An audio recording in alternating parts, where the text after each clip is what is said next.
পাহাড়ি ঢল এবং বৃষ্টির কারণে আবারও রাঙামাটির কাপ্তাই লেকে পানি বাড়ছে। আমরা এই বিষয়ে সবশেষ তথ্যটি জেনে নিব। জিয়াউল হক আমার সঙ্গে যুক্ত হয়েছেন। জিয়াউল।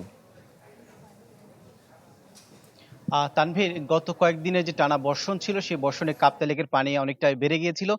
এর মধ্যে গত রোববার থেকে কাপ্তাই যে জলবিদ্যুৎ কেন্দ্র রয়েছে সেখানকার যে 16টি সুইচ গেট সেখান থেকে শুরুতে 9 ইঞ্চি করে খুলে দেওয়া হয়েছিল, তার পরবর্তীতে 1 ফুট করে, তারপর 1.5 ফুট করে খুলে দেওয়া হয়েছিল। এরপরও যে উজান থেকে নেমে আসে পানি অব্যাহত থাকায় গতকাল থেকেও সেটি পানিটি কাপ্তাই হ্রদে বাড়তে থাকে।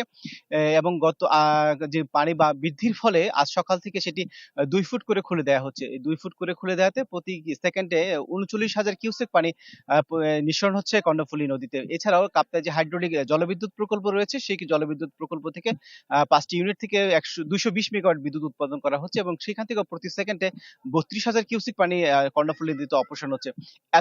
এত পানি অপসারণ হওয়ার পরেও কাপ্তাই যে নদ নদীর যে পানি, আশেপাশের যে পানি, সেই পানিও বৃদ্ধি পাচ্ছিল। আশেপাশের যে পানি কয়েকদিনের যে পানি কমতে থাকাতে কিছু সড়কে পানি কমে এসেছিল, ঘরবাড়ি থেকেও পানি কমতে শুরু করেছিল। কিন্তু গতকালকের যে বৃষ্টি শুরু হয়েছে সেই বৃষ্টিতে আবারও সড়ক ডুবে গেছে, ঘরবাড়ির কিছু অংশ পানিতে ডুবে আছে।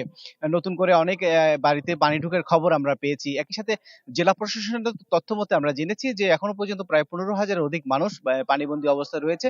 ৯২ মেট্রিক টন খাদ্যশস্য বরাদ্দ দেওয়া হচ্ছে। যারা আশ্রয়কেন্দ্রে অবস্থান করছে তাদেরকে রান্না করে খাবার দেওয়া হচ্ছে।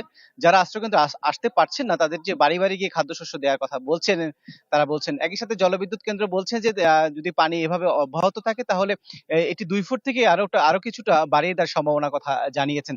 এখন পর্যন্ত এই বন্যার যে পরিস্থিতি, মানুষ দুর্ভোগে কাটাচ্ছেন এবং রাঙামাটি যে সিম্বল অফ রাঙামাটি ঝুলন্ত সেতু সেটি কিন্তু ডুবে আছে। তানভীর, এই ছিল রাঙামাটি থেকে আমার কাছে সবশেষ। জিয়াউল, ধন্যবাদ আপনাকে। দর্শক, রাঙামাটি থেকে জানাচ্ছিলেন সহকর্মী জিয়াউল হক।